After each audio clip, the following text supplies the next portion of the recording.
Hello guys, this is Jibran Syed. Namaste Syed. Welcome to Al-Safa Portugal Immigration Consultancy। तो आज की video में हम बात करेंगे आपको अपनी होम कंट्री से कौन से डॉक्यूमेंट्स चाहिए जो यहाँ पर फाइल लॉक के लिए, स्कूल एडमिशन के लिए और आपके जो भी आपका पेपर वर्क प्रोसेस है उसमें आपके क्या डॉक्यूमेंट्स काम में आते हैं और आपको ऐसे कौन से डॉक्यूमेंट्स है जो अपनी होम कंट्री से यहाँ पर लाना चाहिए।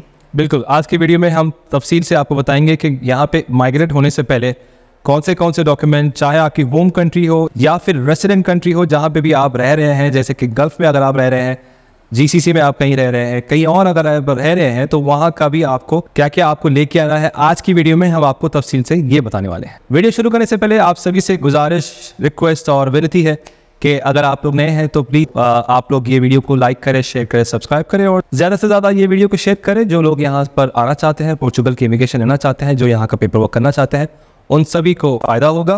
तो कोशिश करिए कि वीडियो को शेयर करें, लाइक करें, सब्सक्राइब करें। तो सबसे पहले बात करते हैं जो आप अपने होम कंट्री से या जो भी कंट्री में आप रेसिडेंट सभी है वहाँ से आप जब भी यहाँ पर शेंजन वीज़ा निकाल कर यहाँ पर आते हैं तो आपको सबसे पहले चेक करना चाहिए कि आपका पासपोर्ट कब तक वैलिड है। एटलीस्ट 6 मंथ्स की वैलिडेशन होनी चाहिए आपके पासपोर्ट पे, वरना तो आपका शेंजन वीज़ा लगने में भी प्रॉब्लम होगा और यहाँ पर आने के बाद भी फिर आपको उसको रिन्यूअल कराने में इसमें टाइम आपका जा सकता है। इसलिए पहले सबसे पहला मरहला जब भी आप ट्रैवल करते हैं आपको चेक करना चाहिए कि आपका पासपोर्ट कब तक वैलिड है। ज़्यादा से ज़्यादा कोशिश ये करिए कि पासपोर्ट आपकी कुछ सालों के लिए वैलिडिटी हो।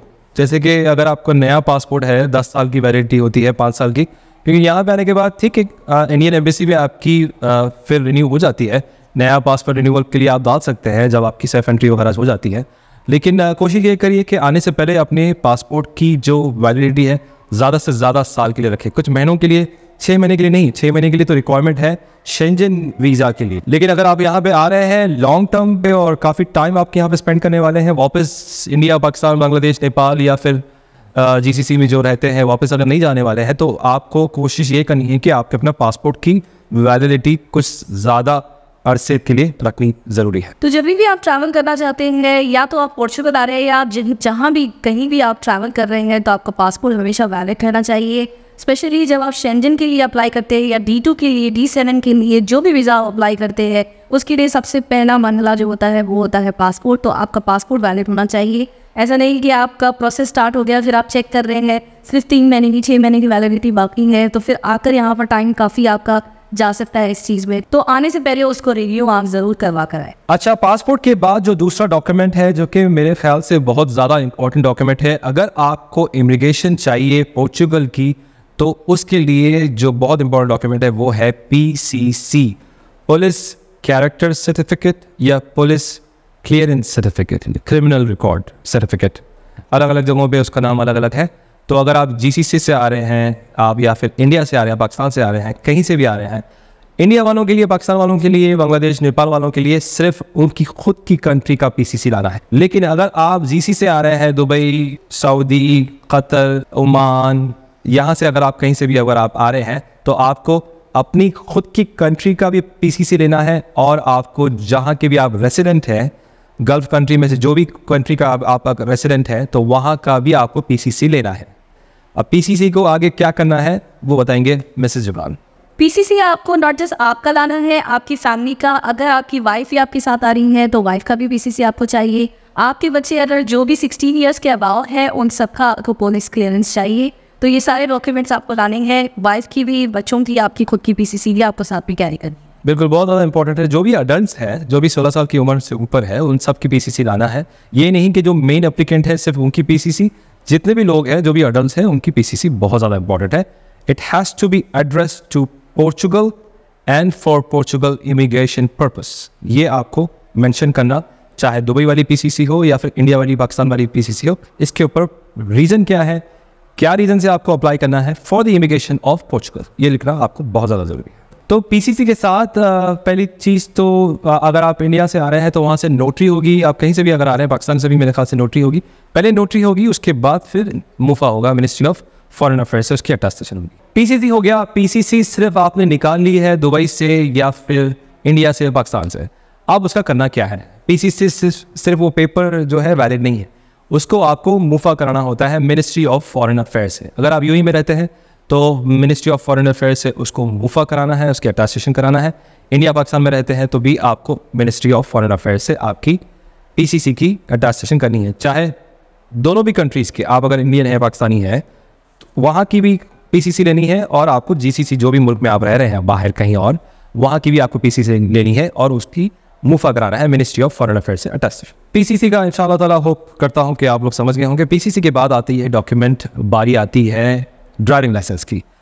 जहाँ का भी आपको ड्राइविंग लाइसेंस आपका है, चाहे आप कोई भी मुल्क से हो या फिर कोई भी मुल्क में आप रेसिडेंट हो, वहाँ का ड्राइविंग लाइसेंस लेके आइए। ये बहुत ही ज़्यादा इम्पॉर्टेंट चीज़ है। खुदा ना खास्ता आपका यहाँ पे कुछ भी नहीं लगता है तो एटलीस्ट आप ऊबर में ड्राइव कर सकते हैं। और ऊबर हमारे जो बर्रे सगीर वाले जो लोग हैं, इंडियन, पाकिस्तानी, बंगाली वगैरह जो लोग हैं, वो ज़्यादातर ऊबर चलाते हैं और ऊबर में माशाल्लाह 2,500 से 3,000 यूरो तक कमाते हैं महीने का। और मेरे ख्याल से ये बहुत अच्छा है। आप खुद अपने सेल्फ एम्प्लॉय हैं और किसी को जवाब देने की ज़रूरत नहीं है आपको। आपके पास कोई रिपोर्टिंग टाइम नहीं है, 8 बजे पहुंचना है, नहीं पहुंचेंगे तो फिर बॉस वेट कर रहा है, ये सब नौटंकी नहीं है। आप अपनी खुद के मर्ज़ी के मालिक हैं। तो आपको आते वक्त कैसा भी अपना लाइसेंस लेके आना है, चाहे वो अपनी खुद की होम कंट्री का हो या फिर अपनी रेसिडेंट कंट्री का हो। वो चीज़ को भी, अगर आप UAE से आ रहे हैं, क्योंकि हम UAE से आए हैं तो मैं ज़्यादातर आपको एग्जांपल UAE का दूंगा। दुबई से आप जब लाइसेंस निकालेंगे तो दुबई में आपको ड्राइविंग एक्सपीरियंस सर्टिफिकेट मिलती है, उसका भी आपको मिनिस्ट्री ऑफ फॉरेन अफेयर मुफा से अटेस्टेशन करना बहुत ज़रूरी है। तो जो लाइसेंस आप लेके आएंगे अपनी होम कंट्री से या फिर अपनी रेसिडेंट कंट्री से, वो लाइसेंस यहाँ पे वैलिड होगा 6 महीने के लिए। 6 महीने से ज़्यादा भी लोग चला लेते हैं। खुदा ना खास्ता आप गाड़ी चला रहे हैं, एक्सीडेंट हो जाता है, अगर 1 साल तक आपका लाइसेंस एक्सचेंज अगर नहीं होता है तो फिर फ़ाइन होने के चांसेस हैं। तो ये डॉक्यूमेंट भी बहुत ज़्यादा इंपॉर्टेंट है। लाइसेंस लेके आना है, लाइसेंस के साथ लाइसेंस का NOC, लाइसेंस का जो एक्सपीरियंस सर्टिफिकेट होता है वो लाना आपको बहुत ज़्यादा ज़रूरी है। मिनिस्ट्री ऑफ फॉरेन अफेयर्स से इसको अटेस्टेशन करना है।